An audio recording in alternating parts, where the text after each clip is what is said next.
criem vergonha na cara e vão estudar história. Vocês não sabem de nada.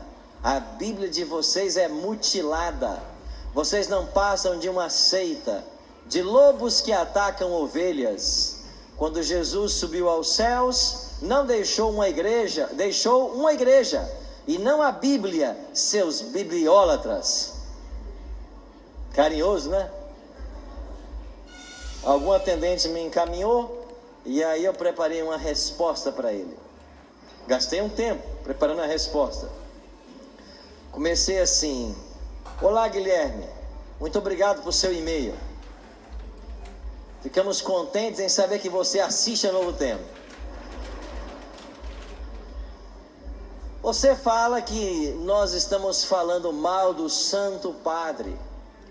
Eu acho que você não está acompanhando os noticiários, porque o próprio Papa Francisco, quando foi nomeado, eleito, ele disse ser um pecador, e até pediu à igreja que orasse por ele. Então ele não é santo, segundo você está dizendo. Ele disse ser pecador e pediu oração. Você diz também que nós não estudamos história. Eu queria dizer para você que a igreja adventista, ela segue a linha de interpretação profética chamada historicista, aonde nós estudamos a profecia aliado com a história. A gente entende que a história é o palco da atuação divina, e a profecia se cumpre ao longo da história. Você diz também que a nossa Bíblia é mutilada. Eu não acho que a nossa seja mutilada. É a sua que tem livro demais, porque a nossa tem 66, a de vocês tem 73.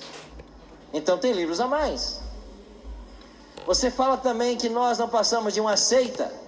Bom, não se esqueça, quando surgiu o cristianismo, eles eram uma seita chamada Os do Caminho. Não critique seitas, cuidado, se você acha que nós somos. Mas nós não somos uma seita.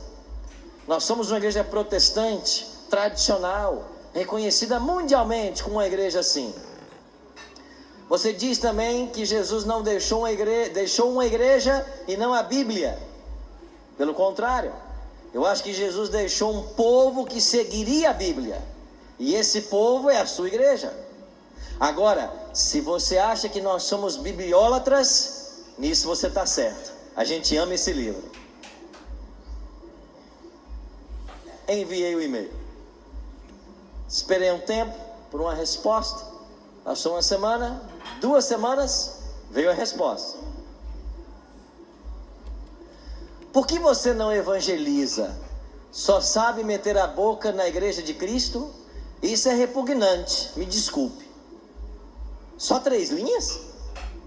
Eu escrevi uma página para ele, e ele me responde com 3 linhas.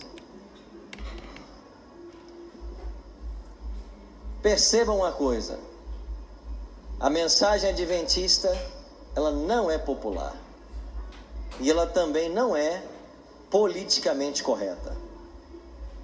Nós temos uma mensagem específica para esse momento da história, e a nossa mensagem não é popular e não é politicamente correta. É a mensagem de Deus, é o que Deus diz em sua palavra. Essa é a nossa mensagem. A nossa igreja sempre teve uma preocupação muito grande em não se afastar da Bíblia. E desde 1872, quando foi publicado na nossa revista um artigo chamado Sinopse de Nossa Fé, a igreja tem procurado sistematizar aquilo que ela crê. Lá no início, em 1872, foram pontuados 25 crenças fundamentais.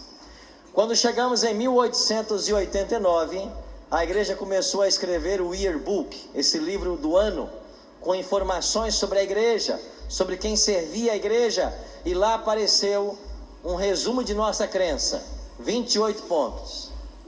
Em 1831, o Yearbook passou por uma revisão, e então ficaram 22 pontos.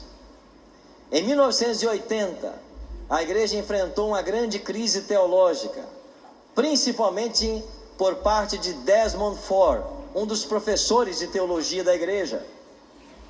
O tema do santuário foi criticado, a nossa doutrina foi criticada, e a igreja teve que se reunir para responder essas críticas. E como resultado dessa resposta que foi feita a esse professor, nasceu o livro Nisto Cremos. E em 2005 na Assembleia Mundial de St. Louis, a igreja votou a 28ª doutrina. Então, no que creem os adventistas? Nós cremos em 28 pontos bíblicos, que nós chamamos de crenças fundamentais.